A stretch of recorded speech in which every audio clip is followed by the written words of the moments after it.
Who's ready to learn how to design some Fakemon?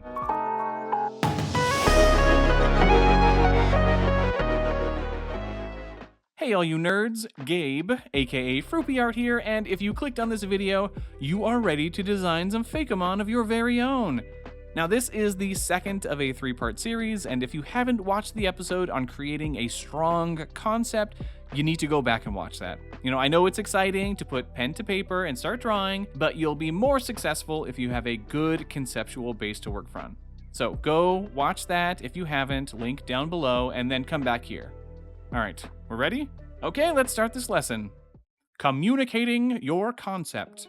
It's always important to remember that the objective is always going to be to evoke the imagery, themes, and mood of your concept. You don't want to overcomplicate your design or add any elements that don't serve the theme.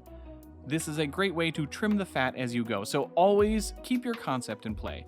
And with this firmly situated in your mind, you are ready to start sketching out your Fakemon. Now, I'm going to be going over some fundamental aspects of character design next. Now, you could take multiple courses covering this stuff, but I'll do my best to distill it down to what I've found is most relevant to Fakemon design. Shape language. These are shapes. They're pretty neat. And not only can you use them to build a character, but those shapes have their own associated personalities. What? A shape has a personality? Well, that's just bananas. Well, it's more that we, as a human society, have observed these shapes around us and collectively agreed that certain shapes communicate certain things. For instance, circles are approachable, soft, kind. Squares are solid, strong, and reliable, and triangles are dynamic, sharp, dangerous, and unpredictable. As an example, here are 3 simple human forms created using those different shapes. It's pretty apparent that these featureless humans have completely different personalities.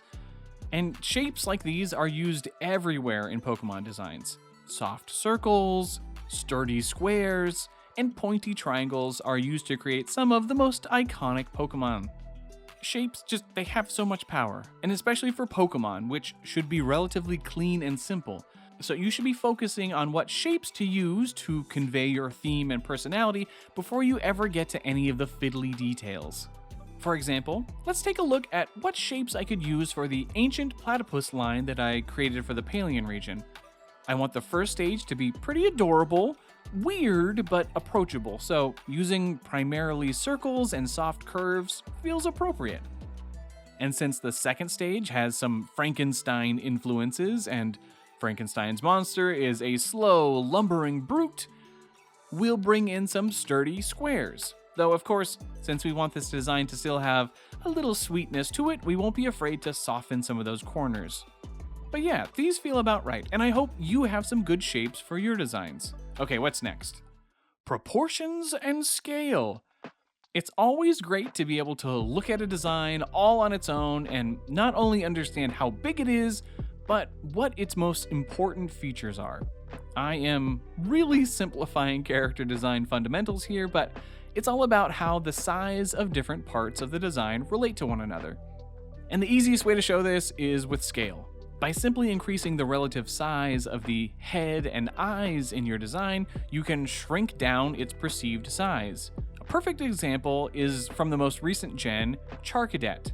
With its comically large head, we understand that this is a wee little guy.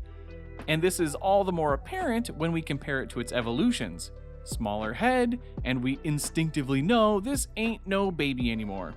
But there's more to do with proportions than communicating scale. Are there any aspects of the character that you want to showcase? Is it a big, bulky tank? So perhaps the torso would dominate the design. Is it a heavy hitter able to punch through anything?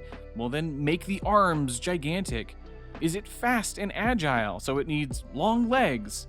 Is it an artist? I don't know, so it uses its hands. There are so many different ways that you can play with proportions to show what makes your character unique. As another example, let's look back at our platypuses, monotremes designs.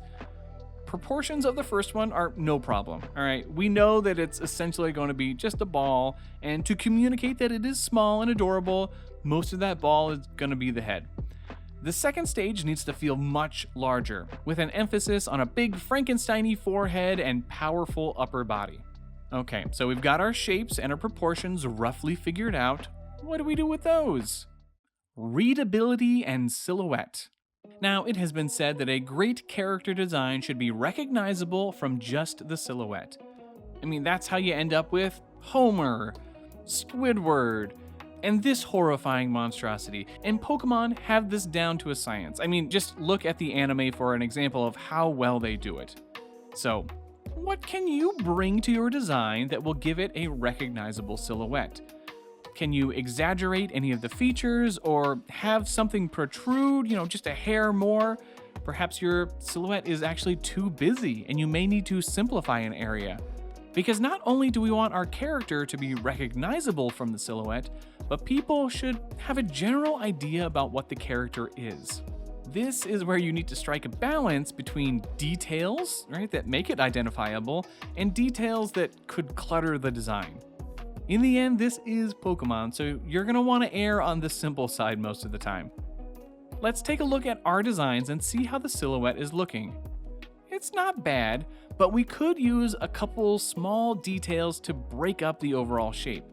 Since it is all stitched together, how about we just add a couple flyaway threads? They're both still super clean silhouettes, but just that little bit of extra detail will make them easier for a viewer to identify at a glance. Alright, so you've got a design that utilizes shapes, proportions, and even has a distinct silhouette. What do you do with all that now? Pose and expression. This is where you get to breathe life into your creation. Rather than feeling like a flat illustration, an intentional pose and expression can bring much needed personality to your Fakemon. So, spend some time thinking about how you can convey its attitude. Right? Is it sad and downtrodden with slumped shoulders and downward gazing eyes and a pouting mouth? Is it confident and aggressive? Head held high, chest forward, moving with purpose? Is it a sedentary design? Is it active and always moving around? This is a great point actually to pull in some additional reference images. Perhaps you want to see what a deer looks like as it is leaping through the air, or the pose that a snake makes right before it strikes, or even just someone who is too cool for school. Find a pose for the body and use the expression on the face to further sell that personality. Again, everything should be serving the concept behind the design, so this is your last big chance to elevate things. Let's take a look at the designs for our Franken platypuses. Well, that initial doodle to figure out the first stage is pretty great. All I want to do is change the angle so it isn't straight on and lean it back just a hair so it looks like it could topple backwards at any moment. And now I also feel free to fill in the details of the design.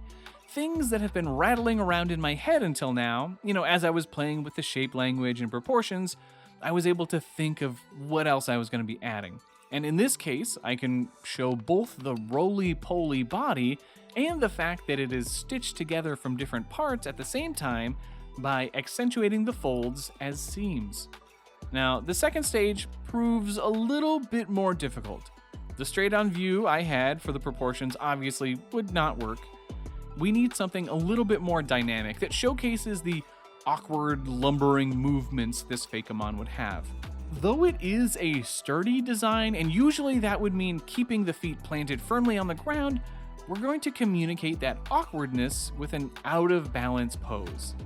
As I draw this, I'm also checking that my level of complexity is appropriate, as this is a design that could easily go too far with different stitches and pieces and whatnot. You will also see that I tweak the head position here. This is to give the pose a better silhouette by letting the beak break the body outline. After a bit more fine-tuning, we've got a couple poses that feel dynamic and fit with the concept. So things are pretty strong, we've sketched out a good design, but what else should we be thinking about? Patterns and colors. Yes, color. Depending on how you are sketching out your design, it may be a little difficult to do this, but it's always helpful to start playing with color and pattern on your design. You don't need to be precise, all right? Instead, it's helpful just to plop some color options into or next to your design. Get an idea of where the colors may go and how they play together. Be sure to keep in mind that a successful Pokemon design usually operates with a very limited color palette. With few exceptions, designs stick to 2 or 3 primary colors. This is also a great time to fine-tune any of the patterns or smaller details. In general, less is more when it comes to these elaborations, so make sure that any patterns you use are extremely simple. The last thing you want is to have put all that work into creating a great design and then muddy it up with an overly complex amount of detail or patterning. Again, less is more. In fact, it's always a great exercise to see how much detail you can remove while still maintaining the integrity of the design. Let's take a look at the color and patterns for our design. Remember that palette I grabbed earlier? Well, I'm able to just start playing with colors right off of that. This established color palette is particularly useful because I want some very different colors for my design. It's an amalgamation of different parts, but I still want to make sure that the colors gel with one another. Now, as I'm playing with colors, I am still making sure that they feel Pokemon-y. Nothing too vibrant. In general, the colors are always a hair more subdued than you would first guess. As far as the patterns are concerned, that is going to come from the seams and where the different sections meet. Since I was careful to keep things minimal earlier, all I have to do is just drop in some color and I'm good to go. Alright, this is feeling like a pretty good design. And I hope that you'll be able to use shape language, proportions, pose, expression, color, and patterns all in service of the concept that you're trying to communicate. This is just the tip of the iceberg when it comes to all the intricacies of character design. But I hope that it has helped get your brain thinking about good Fakemon design. If you are an aspiring artist, you'll have to let me know how your Fakemon journey is going. I want to hear all about it in the comments below, and be sure to like and subscribe if you're finding this series helpful. In the next and final episode, I'll be going over the process of creating a finished Fakemon rendering. Alright, later nerds.